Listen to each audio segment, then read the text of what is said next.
So, as a quick reminder, this is JRTA2, a community-driven speedrunning marathon to raise money for two of our Japanese friends and runners, Tricourage and Ohan, to come to AGDQ, where both of them have confirmed runs. We've actually already reached our goal of $4,500, and at this point, we are just raising money for Doctors Without Borders. All donations at this point go directly to Doctors Without Borders, and we do have a couple of incentives left to donate if you'll look at the stream. Coming up next, we have Tricourage here, and he's going to do something really fun that you might enjoy if you are either a kid or a squid. I should have known it was coming.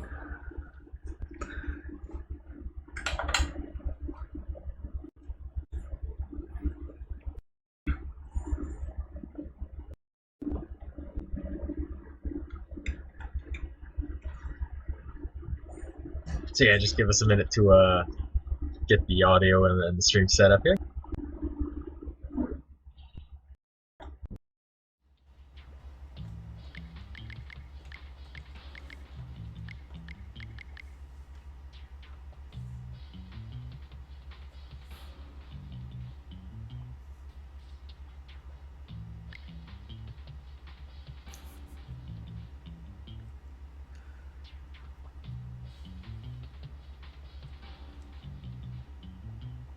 We need to talk a little bit so we can do an audio balance.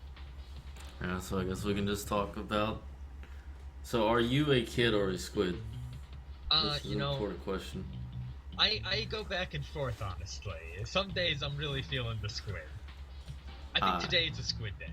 Today is squid day for you. Alright. Alright, I can feel that. How about you, my friend Tricourage? Are you a kid or a squid? Well, I mean, I go between the two of them like 1,000 times in a run, so I just consider myself both at once. It's acceptable. We don't judge here. This is a kid squid judgment-free zone. One will be louder. Alright, cool.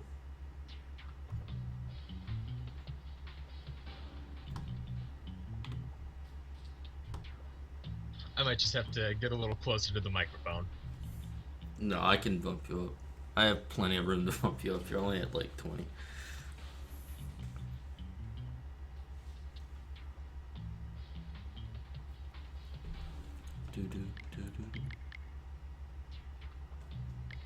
Alright, so are we good, Sloop? Is this good audio balance?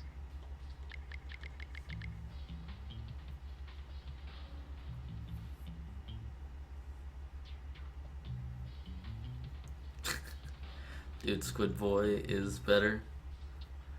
I promise. Count you down. Alright. 3, 2, 1, go.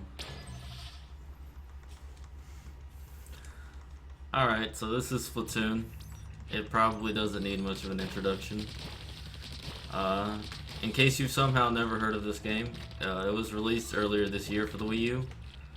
It's a third-person shooter. The premise is you shoot ink at walls and floors, and then you turn into a squid and you swim in the ink.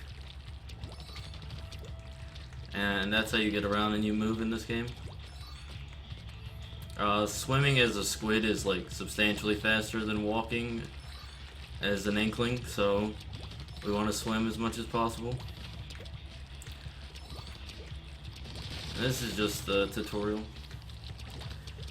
The game teaching you how to play.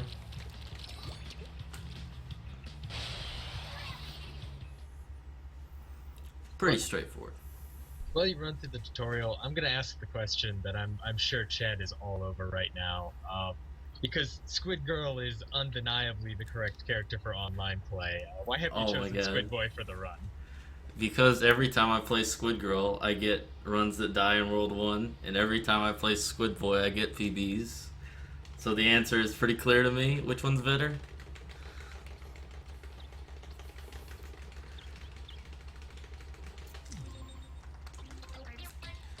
So if anyone in here has seen a run before, you might notice I'm playing in English. For a long time, we used to play in Spanish because we thought Spanish was faster.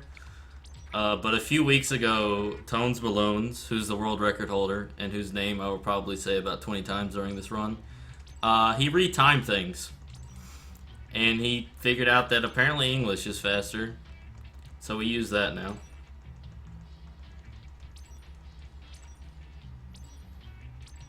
And like I said, Tones is the world record holder, and I'm the second place runner for this game. And if you end up liking this run, you should all be hyped because it got into AGDQ, obviously, and Tones was going to be running it there. And he should put on a very good show. But hopefully I can put on a good show as well right now. So we're running through the single player of this game. The basic story, in case anyone cares, is there was a great Zapfish that got stolen by the Octarians as revenge for a war or something. So Captain Cuttlefish here is worried, and he sends us to go get the great Zapfish back. And the way it basically works is there's 5 worlds, and in each world you have to go through a certain number of levels and get the Zapfish at the end of each level. And then you unlock the world boss, and you beat the world boss to go on to the next world. And you do this until you get to the final boss. That's the basic story of this game. It's a little slow right now. There's like 2 minutes of text at the beginning of this game. But after this text, it doesn't slow down much at all. So that's always good. And this little kettle that I just opened right here is what all the levels are. You have to spray it with ink and then it opens.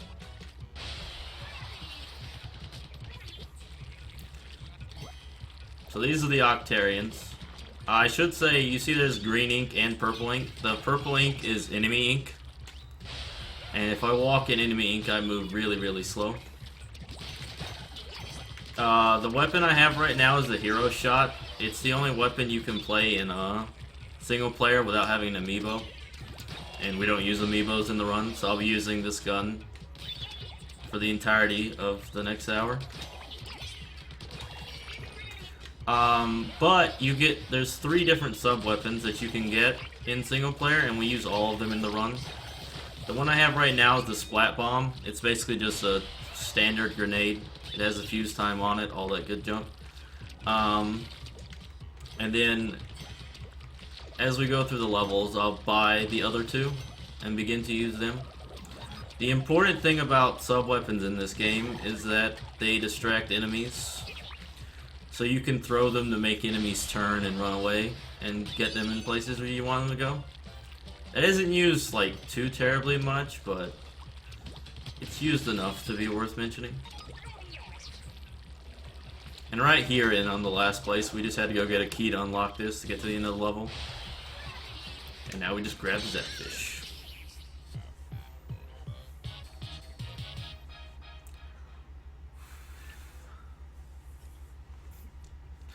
Amiibo percent. Amiibo percent, unfortunately, is not a category yet. Though a lot of people have like expressed interest in running the game with the amiibos. It just never happens. I don't know why. So there's a cycle at the end of this level I really want to catch. So hopefully I'll catch that. If not, shouldn't be too terrible. Another thing I guess to point out is when climbing up walls, you spam the X button, which is the jump button to swim up the walls faster. That's just like something they put in the game for some reason. Like, the game tells you that in the tutorial. Or maybe not in the tutorial, it might tell you at the end of this level. I don't remember. There's text for it somewhere. The enemies I just killed are Octoballs. They're terrible. They might look like pushovers, because this guy, I'm just going to shoot him and explode him. But if you don't kill them immediately when they see you, they start rolling around and they become invulnerable. And the only way to make them vulnerable again is to shoot ink in front of them. So that they get stuck in it. But when they're rolling around, if you shoot them, they just pinball off of walls. Which can be very annoying and very frustrating. So far this level's been good. I think I'm on time for this cycle. Though for saying that, I'll probably mess it up terribly. I'm going to be climbing up this wall.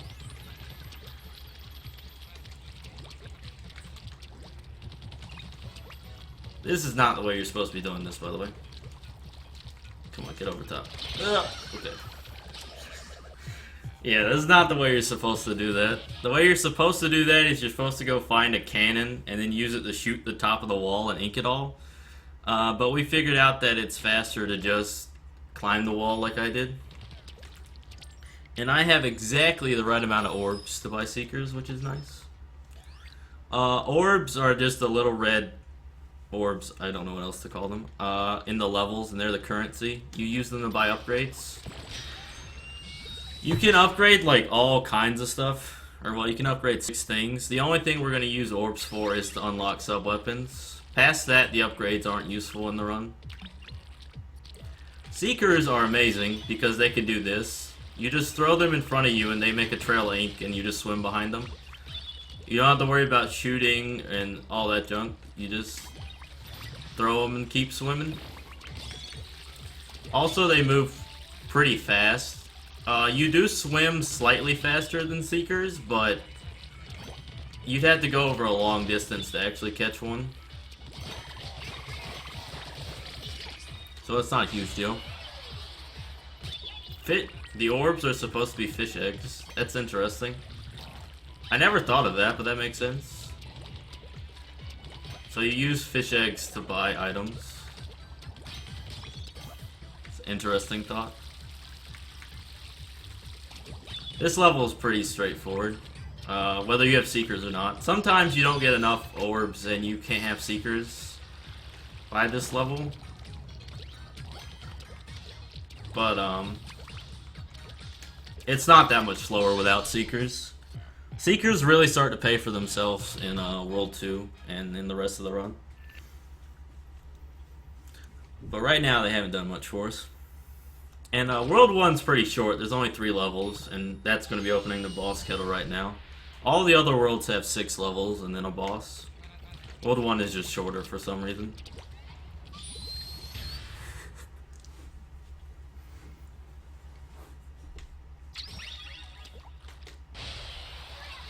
So this is the first boss of the game. He's a giant stamp. I think his name's Octostomp. Pretty sure his name's Octostomp. And I mean, he really is. He's just a giant stamp. And he's going to try to stamp on my head, but I'm going to be smooth and dodge it and then jump up the side and hit the tentacle on the back. So you might notice I'm switching sub-weapons. There's a thing in single player where if you switch your sub-weapon, it resets your shot delay. So you basically can shoot as fast as you can switch sub-weapons. So to kill the boss's tentacle, I just shoot at him and then, you know, spam the D-pad as hard as I can. Which isn't very fast right now because my hands are cold. But, yeah, that's the fastest way to kill the boss's tentacles for all the bosses. It's not too useful during, like, doing the levels just because spamming the D-pad while moving is next to impossible because the control stick for movement is directly above it. But it makes bosses really nice, and it makes it's like basically completely changed the final boss when we found it. But you guys will get to see that much later. Because we just got out of World 1. We still got a ways to go.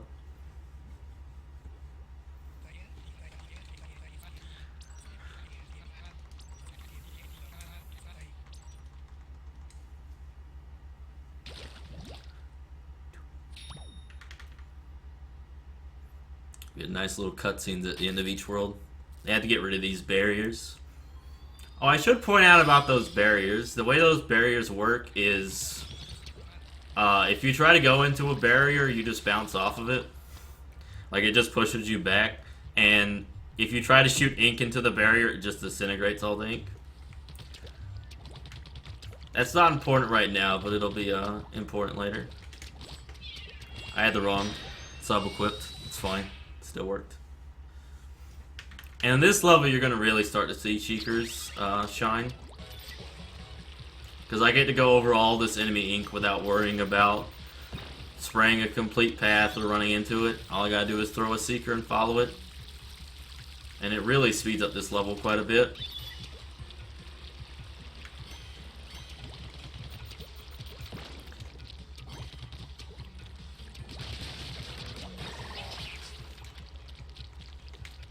Right now I'm on, well actually no, hold on.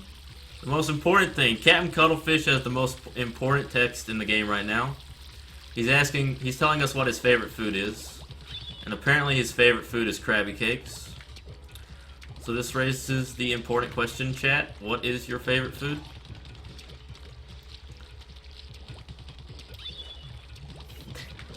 The orbs remind you of Dragon Balls? What? It's interesting.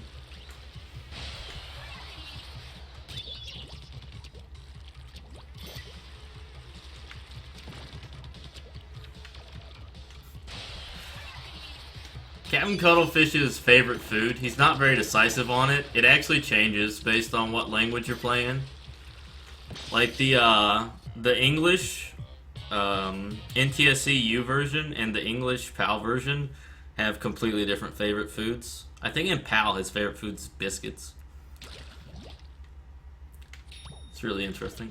So I'm going to open this level and then walk completely past it. I don't want to do that level yet because that level is much faster after I get the last sub-weapon. And by opening it, I can touch it on the gamepad, like the location of it on the gamepad later in the world, and jump back to it. So I'm going to decide to do that instead.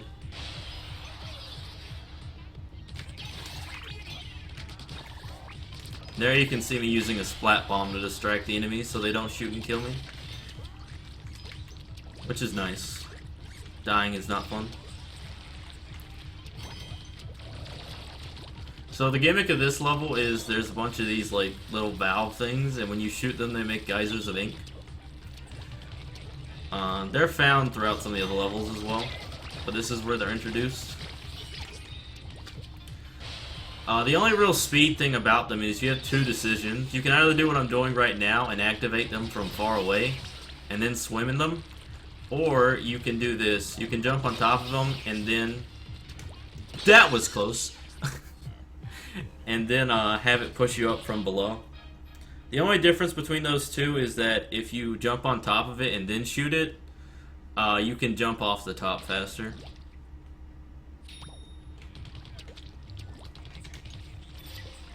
I am an S rank. I'm not S+. I'm only a measly S. I don't play multiplayer a ton though. Alright, so this is my favorite level in the game. This is by far the coolest level. And all I'm going to say is, don't blink at the end.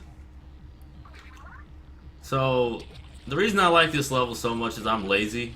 I don't want to go, like, all the way over there to the other side of the level to try and get that zapfish. Like, that's a long ways away. So instead, I'm just going to use this Inkzuka and I'm just going to shoot it. And the level's just going to end majestically. And the reason that happens is, for some reason, we don't know why, if an Octoling, which is a type of enemy in the game, touches the zapfish, the game thinks you touched the zapfish, so it ends the level. That level is the introduction to the recurring Octoling battle levels. Yeah. Right? Yeah, there's one in every world.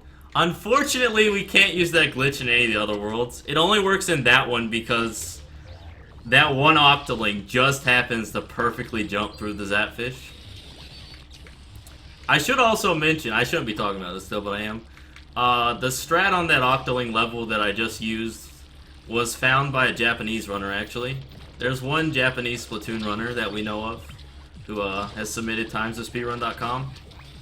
And one day he just submitted that in a PB, and all the runners kind of have, you know, freaked out. It was like, whoa, what happened?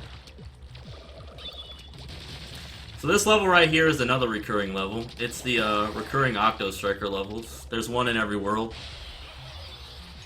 Basic premise is if you're above ink for too long, this guy shoots an ink strike at you, which is just like a targeted tornado of ink. I just throw a splat bomb at him so that it lands on the other side of him so that he runs towards me. Makes my life a little easier.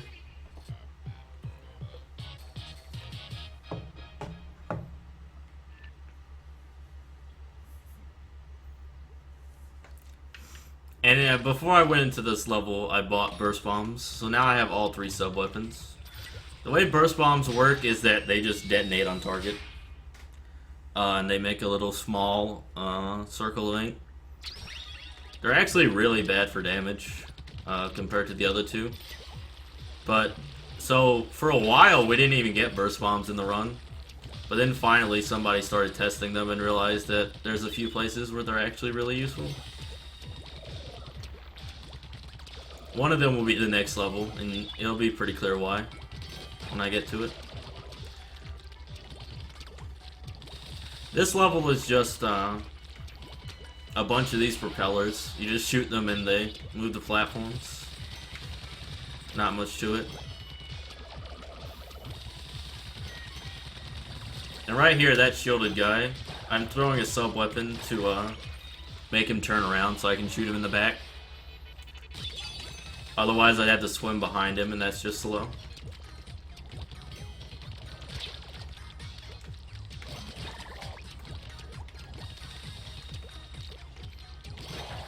Alright. As long as I don't jump off early here, we're fine. Alright, I didn't jump off early. We're good. Sponges, yeah. So, this next level is the first level with sponges. Sponges are like one of the worst things in this entire game. Alright, so let me explain to you why sponges are terrible. The way they work is they're just, at the start, unshriveled. They're tiny little cubes, right? And then when you fill them with ink, they expand. As so. Alright, doesn't sound too bad, right? There's several problems with sponges. First off, the fastest way to fill them is to throw a burst bomb at them. Which wouldn't be a bad thing, except for some reason, occasionally if you throw a burst bomb at a sponge, it just duds and does nothing. So, at the end of this level, you're going to see I'm going to be jumping over sponges that are over top of a void. And if your burst bomb just decides it doesn't want to fill a sponge, you just die from it. Which is annoying. Also, jukes. They roll off the end of the platform. The other terrible thing about sponges is that if an enemy hits a sponge, it shrinks a little bit and starts vibrating. And if a sponge is vibrating and you try to jump off of it, it eats your jump. Alright, that was just me being bad and missing. So like right here, if I had tried to jump, and I had tried to jump the moment that shot hit the sponge, it would have ate my jump and I would have fell to my death. And there's another cannon right there that I skipped. But as you see, it's not too bad to just jump over it with burst bombs. It works pretty well.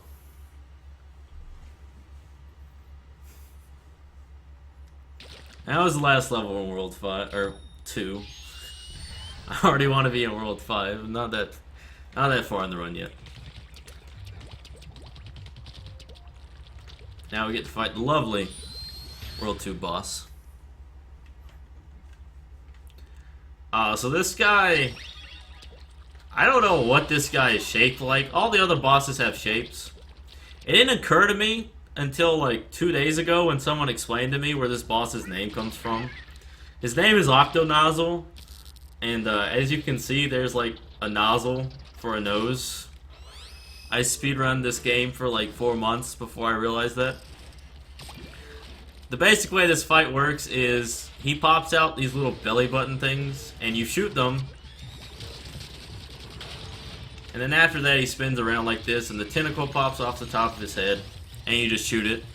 You're supposed to climb up the side wall of him to get up there with the tentacle to hit it.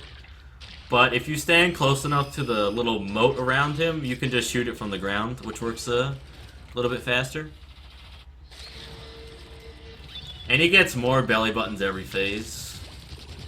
All the world bosses in this game follow the standard rule of 3.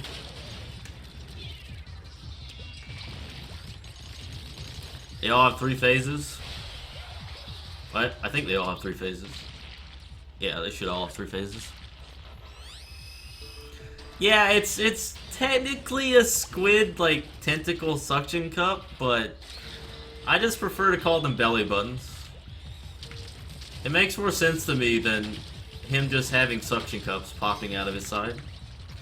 Well, that being said, having 4 belly buttons doesn't make much sense either, so I don't know. I have no good excuse. Also, again, I was using rapid fire there to take out the tentacle at the top faster. I didn't use it on the belly buttons or squid suction things because spamming the D-pad makes my aim bad. And it's not worth a reduction in aim since they're just such small targets.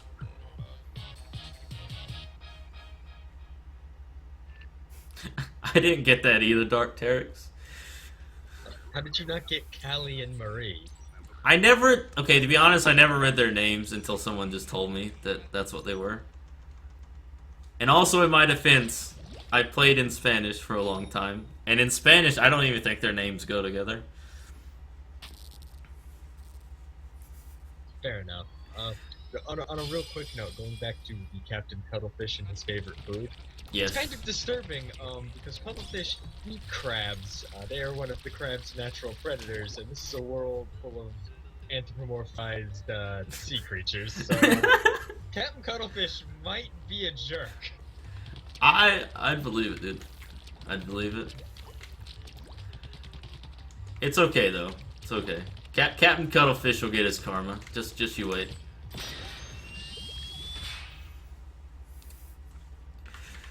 Alright, so we're at World 3.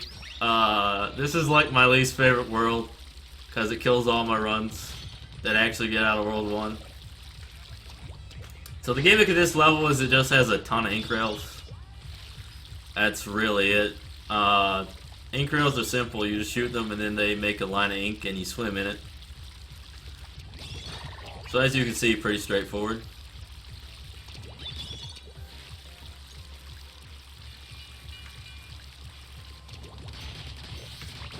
Wow, I almost missed that guy. That would have been bad.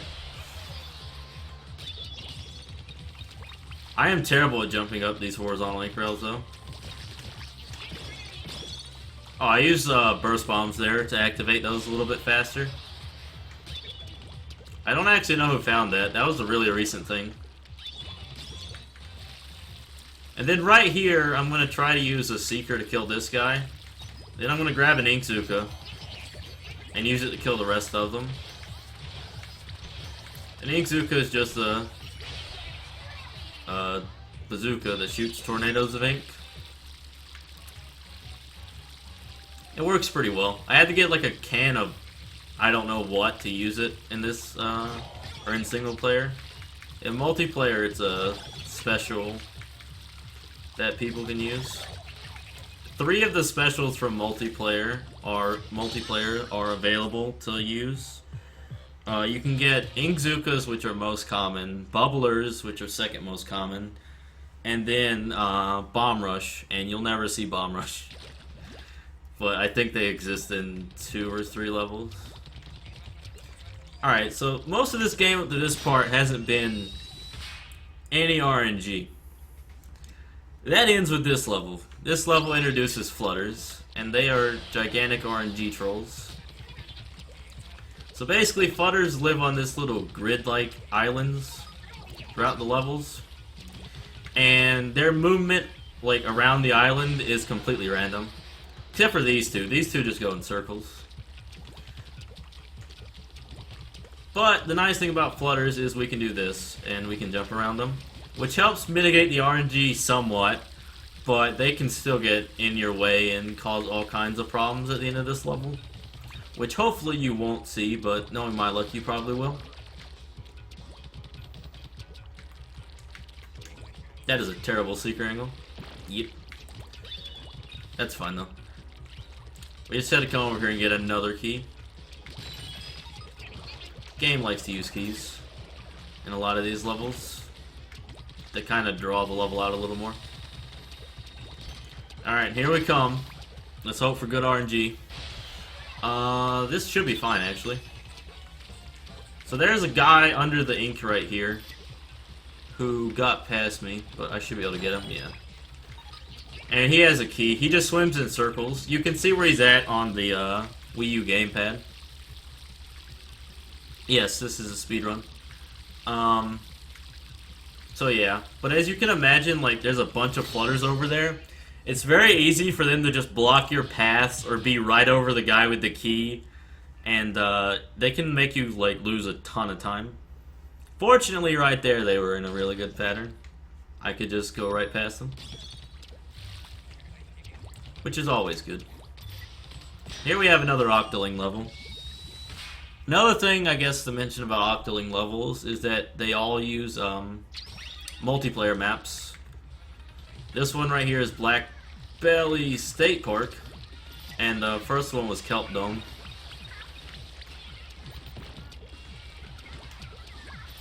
And I'm throwing a seeker right here because if I'm behind this seeker, I'm under ink. And if I'm under ink, the Octolings can't see me or kill me.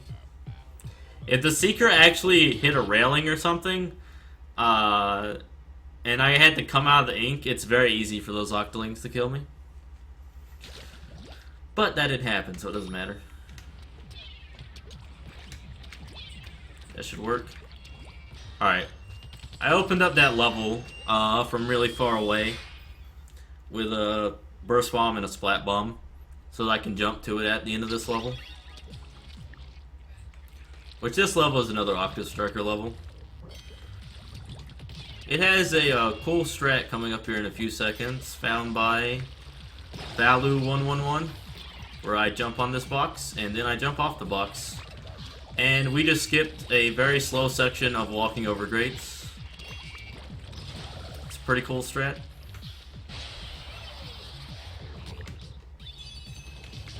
And now we just have another Octo Striker fight. This one's basically the same as the last one. I think that Octo Striker moves a little faster, maybe, but it doesn't affect the actual playing of the level.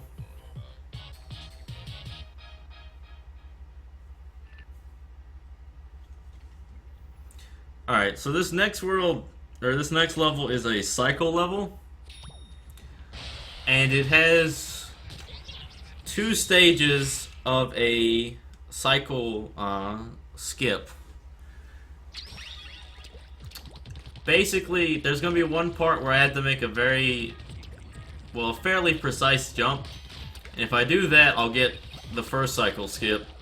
And if I somehow manage to do that perfectly, which is not going to happen, it's possible to get a second cycle skip at the end of the level. But that's ridiculous, and I'm not going to get that, I'm telling you right now. That wasn't the ridiculous jump, by the way. That jump's actually not as bad as it looks.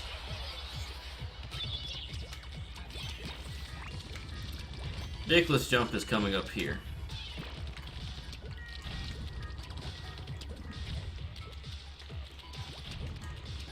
Got it. Nice.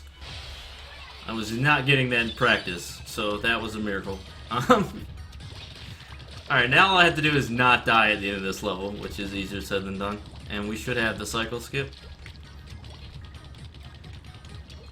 If we hadn't jumped to that wall when I did, you would have had to wait for the platform to slide out and then slide back in, and all the cycles at the end would have been a little bit slower. Overall, that saves 5 seconds. The estimate should be like an hour for the actual one. It's not too long of a speed game.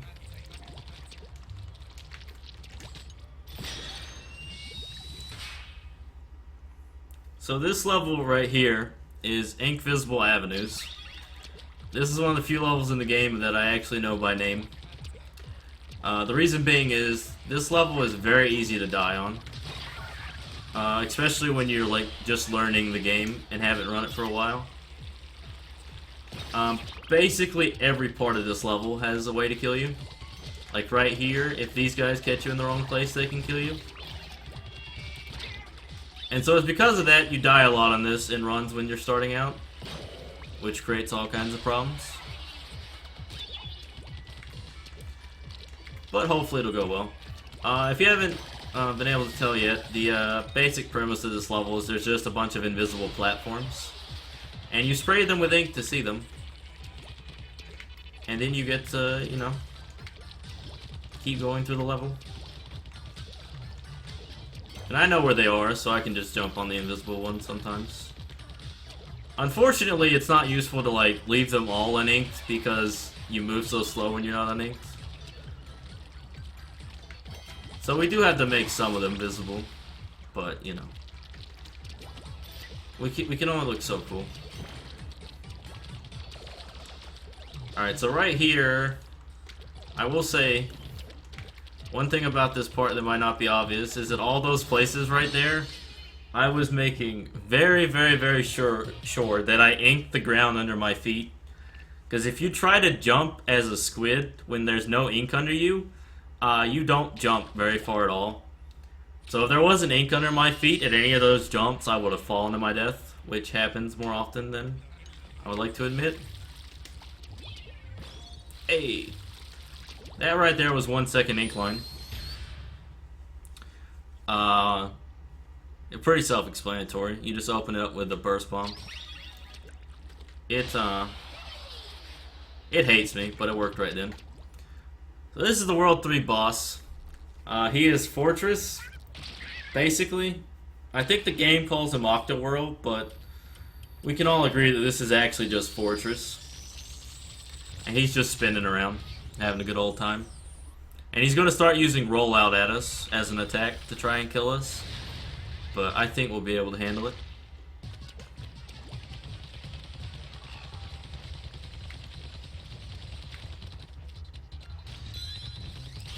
He works just like an Octoball. You just spray a bunch of ink in front of him, and then he gets stuck in it and slows down.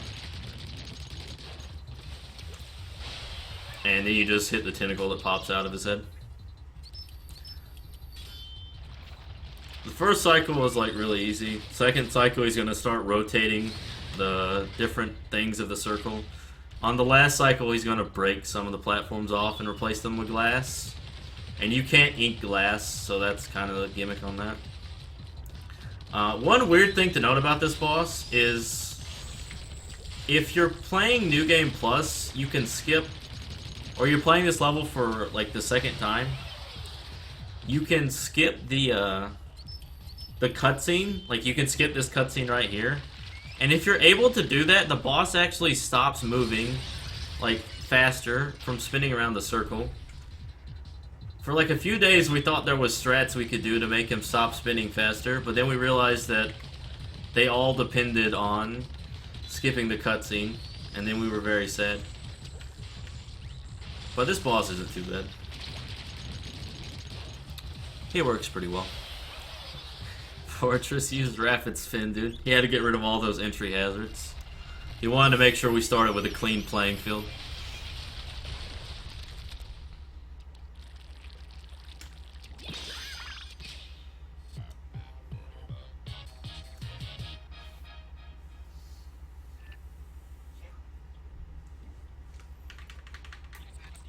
Alright, so the next world's World 4. From what I hear, World 4 is like a really terrible world. It's got like a lot of annoying levels. Just general is pretty bad. Oh yeah, right here. If you're paying attention to the text, Captain Cuttlefish is no longer with us, folks. He seems to have been silenced by the enemy. So I guess that's his karma for eating crabs. He might be eaten now. We don't know.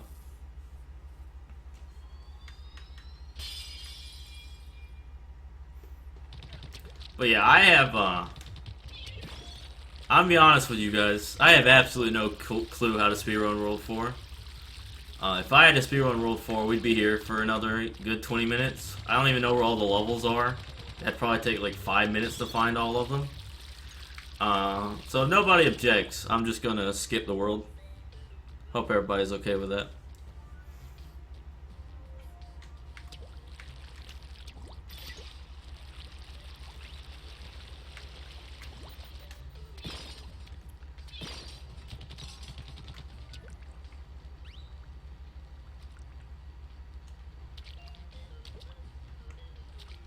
Hey, first try.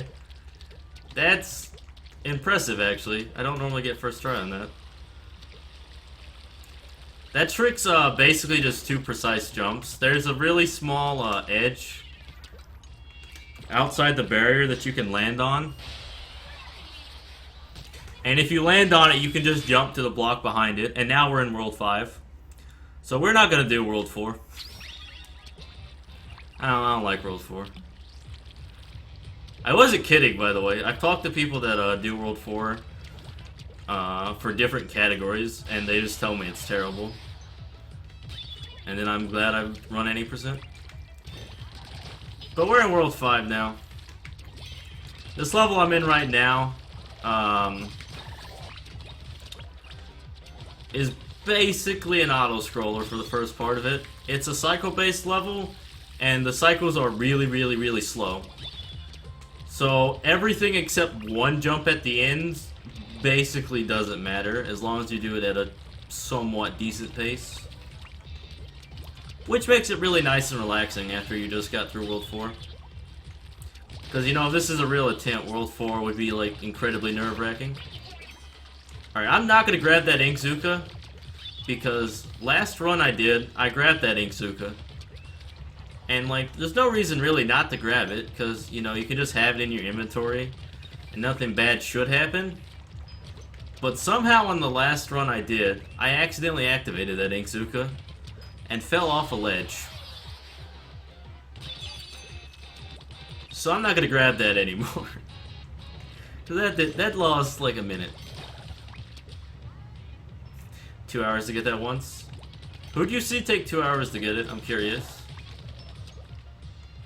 If someone took 2 hours to get it, they were probably doing it the old way. There's two ways to do World 4 skip. One was found first, and it's really stupid, and no one does it anymore. The other one's the one I did. Yeah, the only world that we can actually skip is World 4. We've tried to find it for other ones, but we haven't found anything.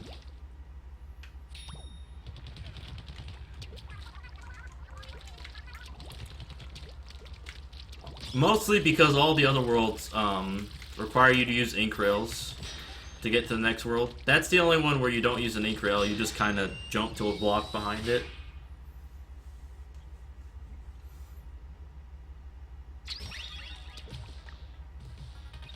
So I mean, you've mentioned this is any percent. What other categories do people run in this game, and what do you think is the preferred category of the community? Well, I can answer the second question easily. Any percent's the preferred category. Any percent has like 70 runs. The other ones have like at most 20, maybe. Don't quote me on that. I don't know. The other two categories, you can run New Game Plus, which is you basically just go into a completed file with all the upgrades, and you do all the levels back to back to back to back, and beat them all in a row. The other category is All Scrolls. In every level in this game, including the bosses, there's a Dead Sea Scroll that's hidden within the level. And that category, you just have to grab all of them. And it's because of that, you have to do World 4, because there's Sea Scrolls in World 4. Alright, I don't like the start of this level.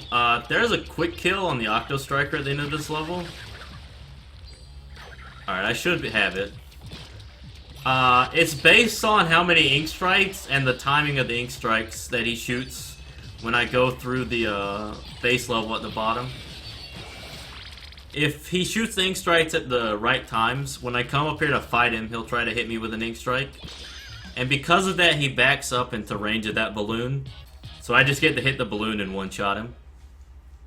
Which works out very nicely.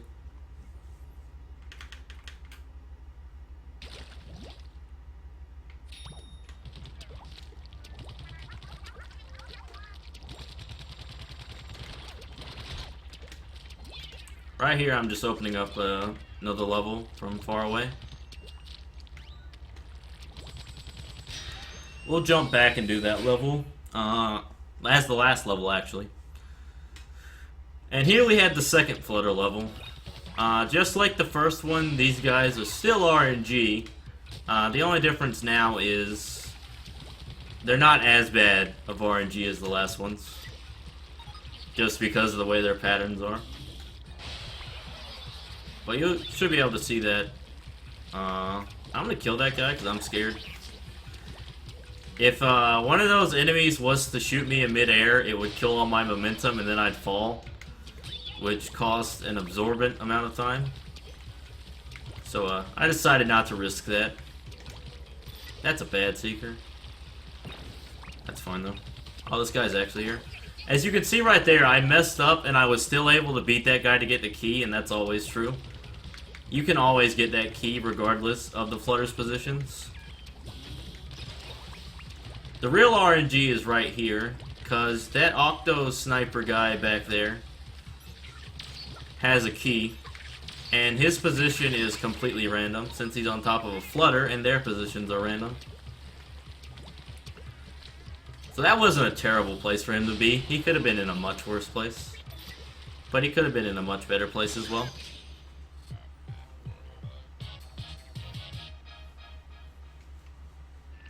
So the photo RNG wasn't too bad. I think I had pretty good RNG in World 3 too. Alright, I'm gonna be a pansy right here, and I'm gonna throw a burst bomb to activate this ink rail. You can shoot it on the way down, but if you miss, you fall to your death. And that happens a lot, and that's not a good thing. Here we have the second sponges level. This one actually isn't as bad as the first one. Somehow. It used to be. This level used to be worse than the other one. But, with a few little optimizations, it's not as bad anymore. That was awkward. I was supposed to have enough ink for a seeker, but I didn't have enough. So I had to improvise a little bit right there. And the Inkzuka's back, and now we're using it to fill lines of sponges. Which I always liked. I thought it was a cool idea. It was really fun to do casually. But maybe that's just me. And I'm using a mixture of Seekers and Burst Bombs here. Basically, I'm just using whatever fits the situation better. I'm dead. I didn't manipulate him properly. So he threw a splat bomb where I didn't want him to. And by the time I realized that, I also realized I couldn't get out of it. That's fine though, that's a fast death.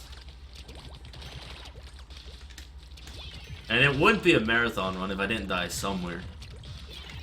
I didn't even die to World 4 scale. Please. There's gonna be 2 Octolings at the end of this level. I'm gonna try to quick kill them. Hopefully this works.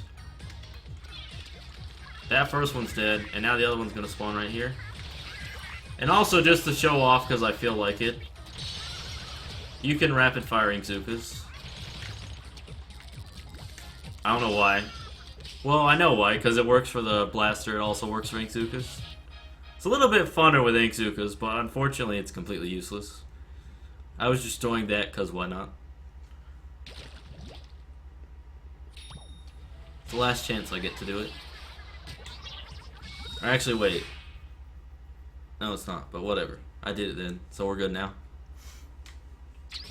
So this is the last level in the game. It has these switches that you fill with ink, and then they move the terrains. They're called splat switches. I think the level has splat switch in the name. So I just got an Inkzuka right here. You're probably intended to use the Inkzuka on this island to kill these guys, but they're not that hard to kill. So I'm going to save that for later in the level, because it saves a lot more time later in the level.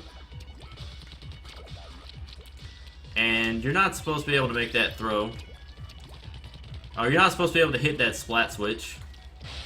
But burst bombs can be thrown farther than you can shoot with your gun. So, please. So because of that, we get to break the level a little bit there. And skip having to do another switch.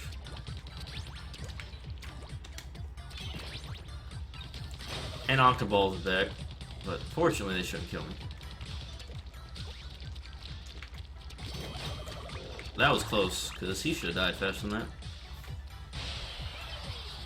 And right here, we're going to get our only instance of Bubbler in the entire game.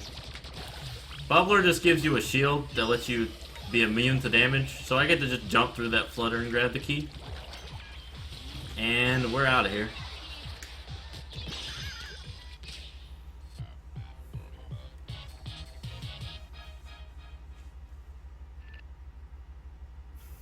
So we're done with all the levels. Wait, okay. I got disoriented on the map. I need to super jump to Flutters because it's closer to the final boss. Because right now we're going into the final boss. You might notice, I said earlier this run has an estimate of like 1 hour. Technically it should be like 55, 56. But still, we're like way below that time right now. That's because this final boss takes like over 8 minutes. I think a perfect fight is a little under 8 minutes now. But this boss basically takes 8 minutes. He is a very long fight. I mean, if you think about it, he's basically the same length as some of the worlds. He's probably longer than World 1. And that was a great Zapfish. It somehow got sucked into that machine. I don't know how, but yeah, it's probably not having a good time in there. Probably a little cramped up. So we should save it. This is the final boss. DJ Octavio. Or Octavius. I don't remember which one it is. It's different in English and Spanish. Okay, it's Octavio in English. So basically he just shoots missiles and stuff at me, and then he tries to punch me with his fists. And so I just hit the fist back at him, and make him keep hitting himself. And that's basically the way the fight works. I'm using Rapid Fire Glitch again. Rapid Fire Glitch saves by far the most time in this fight. It's stupidly useful in this fight. Because you have to hit so many things back at him. What? Alright, well that's not supposed to happen. He was supposed to shoot the fist at me, but I guess I stayed in the ink too long. That's fine, that's a small problem. I had to mess up DJ sometime. I'm notorious for messing this fight up. So now we get to play Dead Man's Volley with DJ by hitting this subwoofer back at him 3 times. Scared I was gonna die there for a second. And that's basically the way the all the cycles are gonna go. But phase 1 is boring, but all the other phases have, and there's 5 phases to this fight. All the other phases have a time save. Because now he's gonna start throwing 2 fists at us. And because of that, we can kind of abuse the way they programmed this guy. And I'll explain that after I get this, hopefully. That was good. Now I need to delay this fist as much as possible. That was good enough. So basically what I just did right there, or actually let me explain it this way. So the way the 2 fists work is when you knock the first fist back at him, he goes into kind of a damaged state. Like all the lights behind him go red, he's flailing around. And then he, and while he's in that damaged state, if you knock the second fist back at him, and it hits him while he's damaged already, he doesn't take as much knockback, he doesn't go as far along. So what I did there was I knocked the first big fist back as soon as possible, and then I stalled the second fist for as long as I could.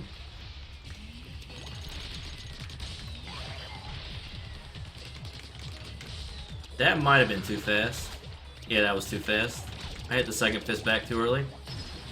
But what I was trying to do there was the same thing I did on the last one. You stall the second fist long enough so that when it hits him, he's already out of his damage animation.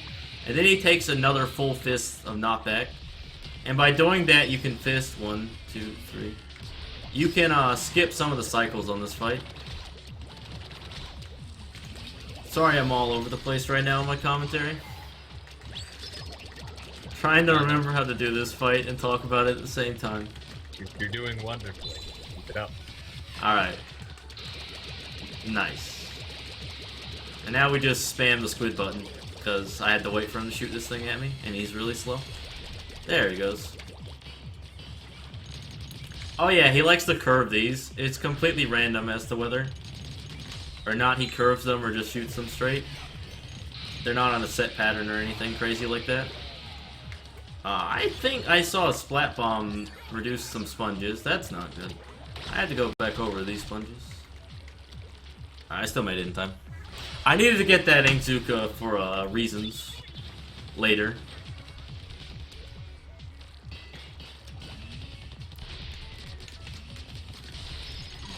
And what I'm doing right there is, instead of delaying the second fist, I'm delaying the first one.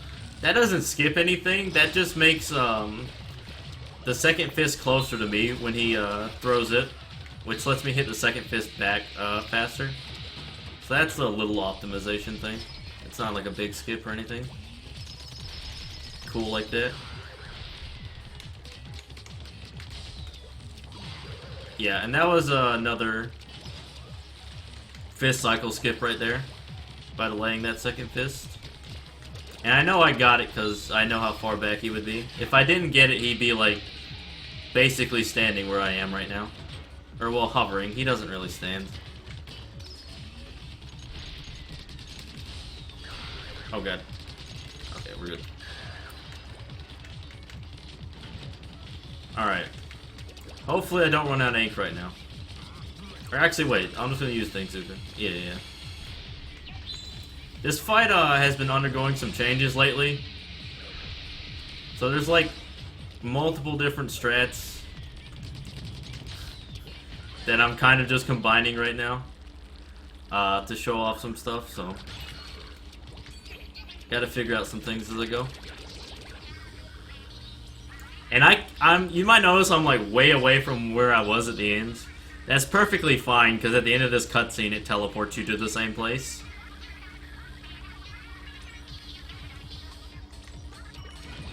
Also, this is the best music in the game. Undeniably.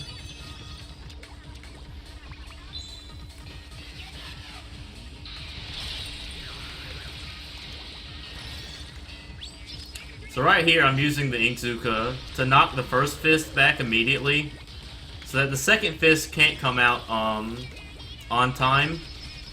And then after he gets the knockback, the second fist comes out. And since the second fist doesn't come out until way after he gets hit, he has to be out of a damaged state then. And that's the way we used to do these. It wasn't until fairly recently that one of the runners found, or Balu, the SMG runner, found that we could delay the second fist and get the same effect. Used to we had to do them all with Inkzukas. But now we dance party. And almost die. So I'm too busy dance partying. That's fine though. I think dying is worth the dance party. I'd say it is. I also have plenty of armor, so I can't die unless I fall off.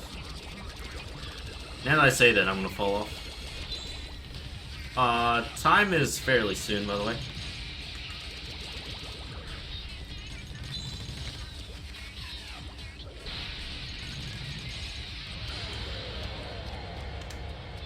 Time.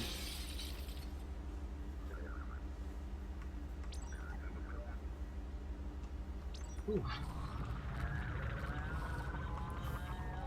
Oh man, I was so close to the sub 55. 55:03 it looks like. That's a pretty good time, actually, for a marathon. Normally I get 56s. I mean, what's what is a good time for? Oh yeah. Splatoon? My PB, for anyone curious, is 54:11.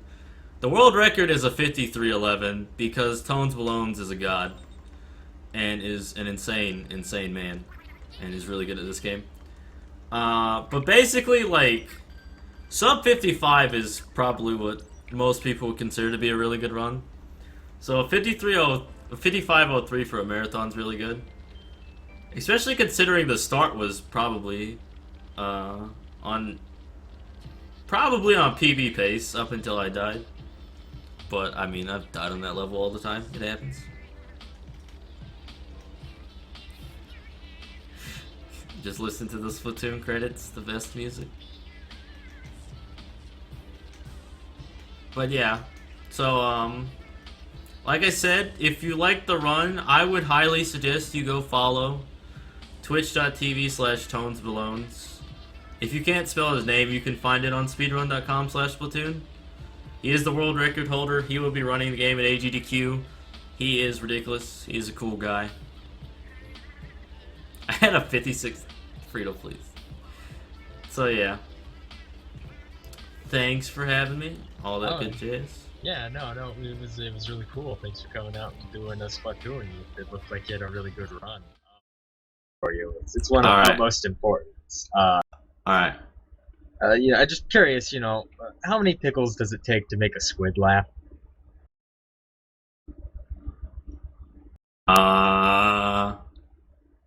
4. Close. It takes 10. Don't get it. 10. I'm 10 pickles. Oh, you said tickles. Oh, so I heard pickles and I was very confused. We really don't know how many pickles it takes. There's an owl somewhere licking pickles. Yeah, dude, we got it. We got an inkling just licking pickles, waiting till he laughs. We're still waiting on the testing for that one. Oh Lord, dude. All right. The chat's got my back. I'm not the only one that heard pickles. I don't feel as bad now.